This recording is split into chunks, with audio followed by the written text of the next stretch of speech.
Hi, it's Dre Griggs with Obsidian Wisdom. Today we answer the question, what is more valuable? Is it an 850 credit score? Is it $2 million today? Or is it $4,000 every single week for the rest of your life?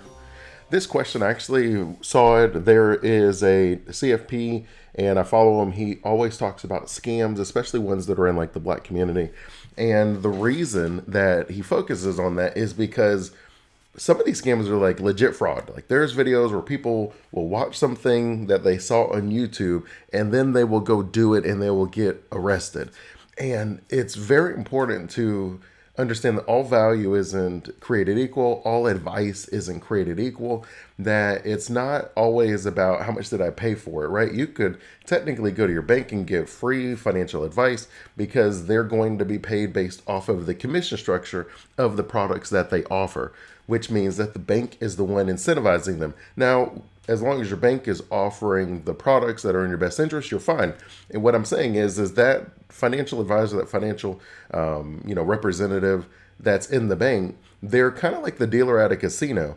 Even though the dealer at a casino doesn't have any bias. And what I mean is they're going to shuffle the cards, they're going to give the card, and they are not working for or against you in any way.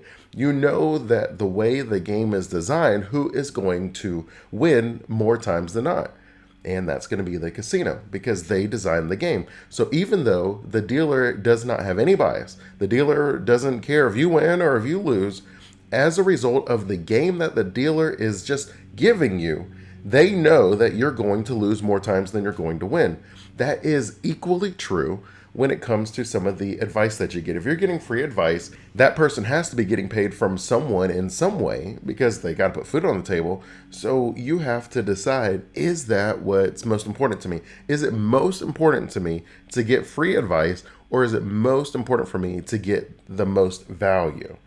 And so when I saw this, and the reason it's important is because if you are trying to build generational wealth, the biggest hurdle to succeeding in generational wealth is that third generation. And what is it that the third generation messes up? I would say the third generation messes it up very similar to someone winning the lottery. If someone wins the lottery, we know that within 5 years, that person most likely is going to be broke again. It's like a 60% chance of that happening.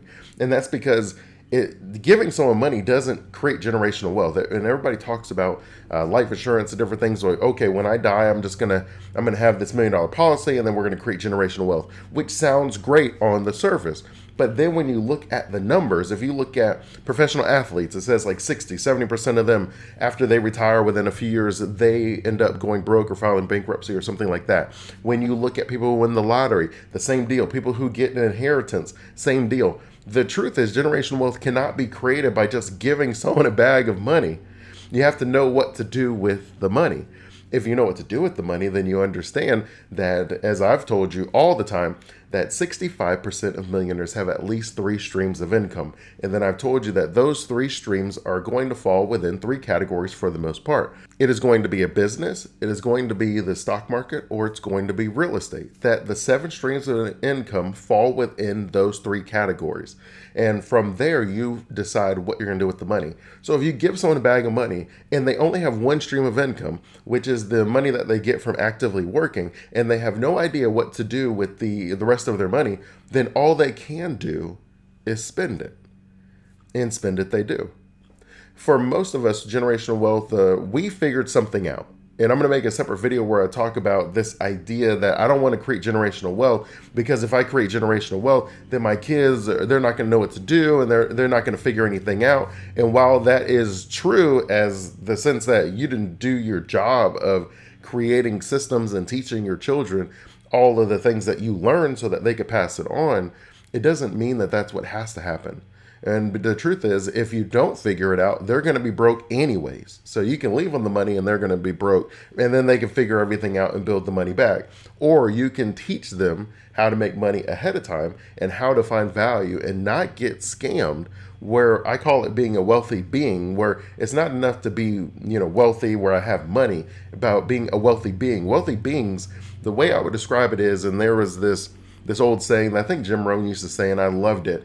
And he said there's this old saying that you took all the money in the world and then you gathered it up and you divided it evenly amongst everyone in the world, so now everyone has equal money, that within 5 to 10 years, all the money will end up back in the hands that it started with. And that is because if you don't know what to do to get that money, giving it to you is not going to fix that problem. So now we'll answer the question and we'll talk about the three different choices. So the first one is the 850 credit score. This one is, while the credit score is important, it's not invaluable. What I mean is it doesn't have an infinite value. It has a finite value. Your credit score, whatever you're going to do with it, has a value. And I'll give you an example. When I got my first job out of college, I was a credit manager for a very large bank. And I met with this person who was retiring as a retired military, and he was a very successful individual. He had lots of money, but he really wanted to buy a helicopter. And so he came in and he said, "Dre, I want to take out a second mortgage so that I can buy a helicopter with that money." And I looked at him and I looked at his wife and I was like, "Man, are you sure you want a helicopter?" And he told me that, he flew in the military and that he just really wanted a helicopter, that was something he always dreamed of, and his wife supports his dream. And I looked at her and she said, yes, she supports his dream. And she had the smile on her face, like, we're going to be able to do this. And I sent that application into underwriting, and underwriting said, no, that you cannot do that. Underwriting, now they had the 850 credit score, they had everything that they needed, but they could not get that loan because it was considered too risky. And how does an underwriter decide whether something is too risky or not? So everybody says, well, it's your credit score, obviously, but it's also your age, what you're doing with the money, and then they use that to decide it as well. So based on the person's age, they knew that they were not super interested in maintaining a good credit score because they didn't need it. They had the cash and the reserves. They had the retirement pension. They had the life and the traveling and the fun and the different things that if they took out a second mortgage and then they were able to buy the helicopter, there is nothing to stop this person from just letting that house go into foreclosure, keeping the helicopter, and then moving into a smaller condo of some kind. Like, they could do that in between the process, the gap of you not paying for your mortgage and then the gap of them foreclosing and messing up your credit with bankruptcy, et cetera, et cetera. The person understood that his credit, while it is valuable, while it is important, that it has a limit on the value. Everything has a value, and then some things are more valuable. You can't in your mind just automatically say, no matter what the situation, no matter what the outcome, no matter what's going on, I'm always going to choose this. Because we all live in such unique situations that it may make sense for a person over here, and it may not make sense for a person over here. And so for this person, based on his age, his credit didn't mean anything to him. He would have done anything to get the helicopter. He would, and I believe he did, because we declined him, and I'm pretty sure he took the information that I gave him, went across the street to another bank, and then gave a different reason. Because I was like, well, the reason you were declined is because you said you were using the money for a helicopter, and that was just considered too risky, right? Like, you may die in the helicopter. We don't know what's going to happen. Now, you may be drug running. Like, nobody knows what you're going to do with this helicopter. He probably went across the street and applied for another second mortgage, and he probably told them, I'm going to remodel my kitchen. That's probably what he told them. And I don't know, what he did. He's probably passed by now. But at the same time, it's important to understand that your credit value is only so much. And if you have the ability to get something that you would not have been able to get because of your credit, well, that's great, fantastic. You can get a house with your credit. You can get cars with your credit. That's all great. But when you then say it's infinitely valuable, well, let's do the math.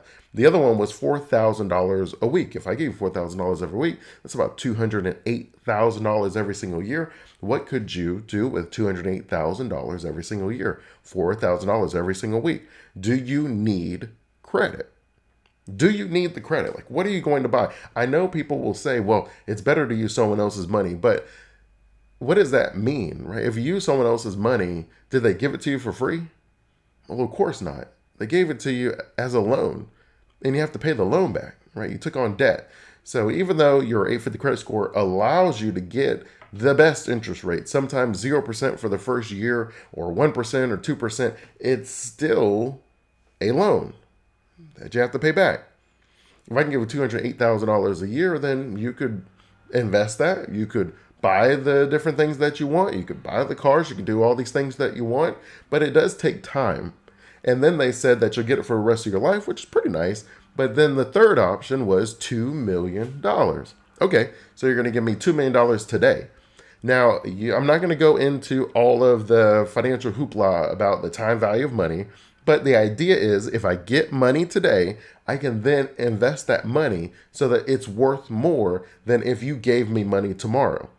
And so if I got $2 million, maybe I could buy a very successful business that is generating $500,000, every single year.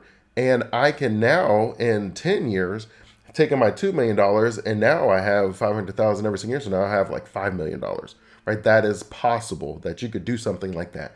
And you could buy multiple businesses, or you could buy real estate, you could buy an apartment complex. You could do a lot with $2 million today. And you know what? That 850 credit score, it doesn't matter when you have $2 million in cash. In fact, you can take the $2 million and you can go and get yourself an 850 credit score, because you can pay off any debt that you have. You can pay off any old collections that you have. You can then go get, secured loans based off of that, where you go to the bank, you give them $5,000, they give you a secured loan for $5,000. It goes on your credit score, and then you can pay that back every single month. You can take out a whole bunch of them, and you can have the 850 credit score and the $2 million. But because we've been conditioned where it's like, whoa, your credit is the most important thing. You have to make sure you have good credit. And I would say, well, it always depends on the situation. Your credit has a value. There was a point in time when I first started this business where I was struggling. I couldn't pay anything and things were going really bad. I could have put all the money into paying the debt right away, and then I couldn't invest the money into growing the business, learning and investing in myself. I settled several of those accounts. I called them back up. I said, hey, look, situations happen. I've been paying for a long time. I would like to settle where all of those extra interest, all of the late fees, all the things that you added, I don't really want to pay that, but I'll pay what I owed you. So the amount that I spent on it, I will definitely pay that to you. And then that's what we did. We settled on the accounts. I moved on. Yeah, credit took a ding in the beginning, but what I was able to do with the money was so much more valuable that for me, it made sense financially at that time. Now, obviously, situations change. Things are going on. If you've ever gotten a mortgage on a home, they look back a few years. So you couldn't be planning on getting a home. But if you're set in your home, you're fine with your cars, then you could wait the 2 years that it would take to fix something. And all I'm saying is you want to be very mindful about how you value things. There is nothing that you should just automatically say, no, I will never choose that. I will always choose this. Well, except one thing. In the Bible, it says that, what benefit is it for a man to gain the whole world if it costs them their soul? I'm definitely someone who subscribes to that. And oftentimes I tell myself in reverse, if I had lost my soul, what would I be willing to pay to get it back? And I would be willing to pay everything that I have to get my soul back. And what are those things that I would be willing to pay? So for me, when I think of it, I will tell myself, well, this is something that you may want to buy back in the future. So let's not mortgage it off today. And that could be your health, your family, different relationships, people that you value, your integrity. You don't want to pawn off these things. Because if you've ever pawned something, then it's not always at the pawn shop for you to get back later. Sometimes someone else bought it. And then if you do have an opportunity to buy it back, that they marked it up a significant amount. But sometimes it's okay because that meant a lot to you and you're in a tough spot and you made a tough decision. So when it comes to answering that question, would I rather have an 850 credit score, $4,000 every single week for the rest of my life, or $2 million today? It's clear to me that the most valuable thing is the $2 million today if you know what to do with the money. If you don't know what to do with the money, then you should pick the $4,000 every single week until you learn what to do with the money. So the first $4,000 comes in and you try to figure out some real estate. Actually, I love the book, The Richest Man in Babylon. It talks about that, where you have this money and then you're trying to figure out where to invest it. And they say one of the most important things is you have to invest the money with people who know what they're talking about, right? Like I would tell my kids when they would say, oh, we would go to Subway, and they'd be like, oh, I want a pizza. I was like, you don't get a pizza from Subway. You go to Subway to get a sub. And some of you will say you don't go to Subway for any reason, but that's besides the point. If you were to go, you would go for a sub. You don't go there to get pizza. If I go to my kids, they order like mac and cheese in all these different places. And I'm like, you don't go to these places and get mac and cheese. They don't know how to make mac and cheese. They're going to take it from a box, right? Maybe you want to go to an Italian restaurant if you want to be able to have some good mac and cheese. You can't just go to any restaurant and order mac and cheese. It's not going to be the same. I say that for you, that investing your money is the exact same thing. If you find someone without any experience, certifications, licenses, any accountability, they're not a fiduciary, and they're giving you advice, what is that advice worth? Oftentimes, I have found that the more likely we are to be scammed is the more desperate we are in a particular part of our life. And they are selling hope. I remember at high school when I first started trying to figure out how do I sell things to people, how do I get income, and I would sell candy bars in high school. And I was like, this is great, right? I bought the candy bars. It was like 25 cents at the store, and I would sell it for $1 because I didn't want to have to give people change. And then that was great. I would just do that all day.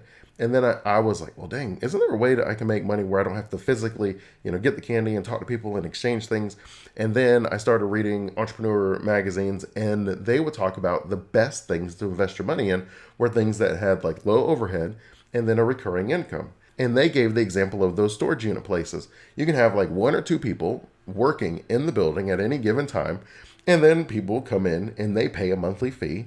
And if you've ever been in one, the AC is not the greatest. It's actually kind of like, okay, it's kind of warm in there.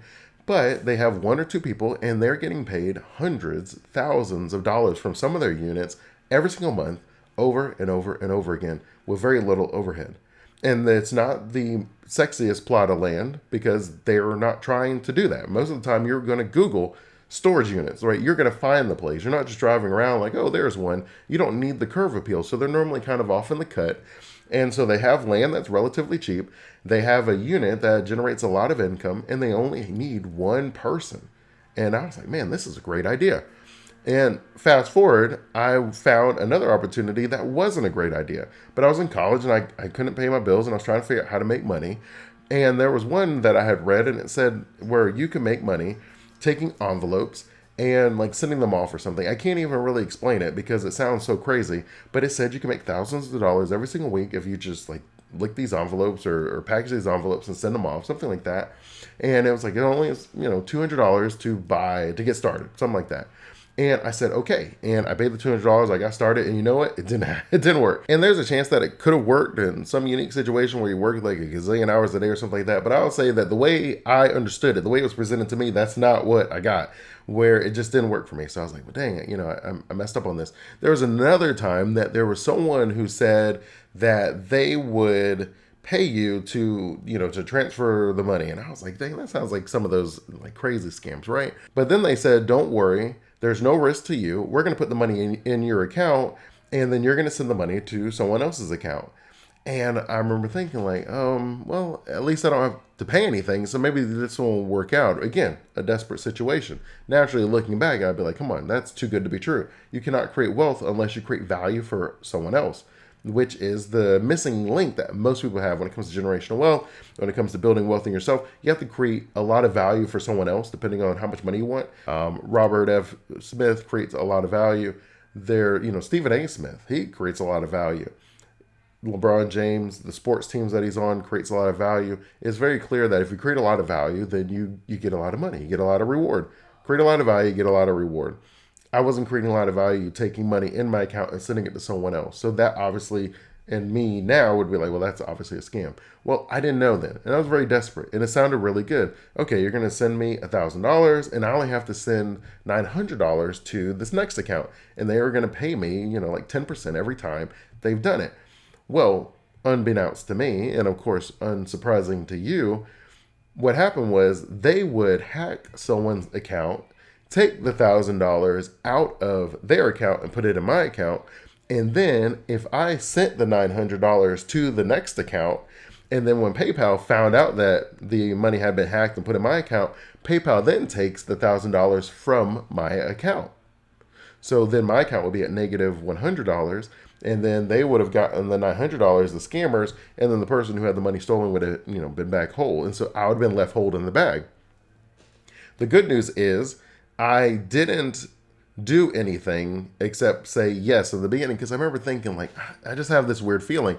So they sent the $1,000 in my account. It was just kind of sitting there while I was trying to figure out like am I like messing up? Am I putting myself in like this bad situation?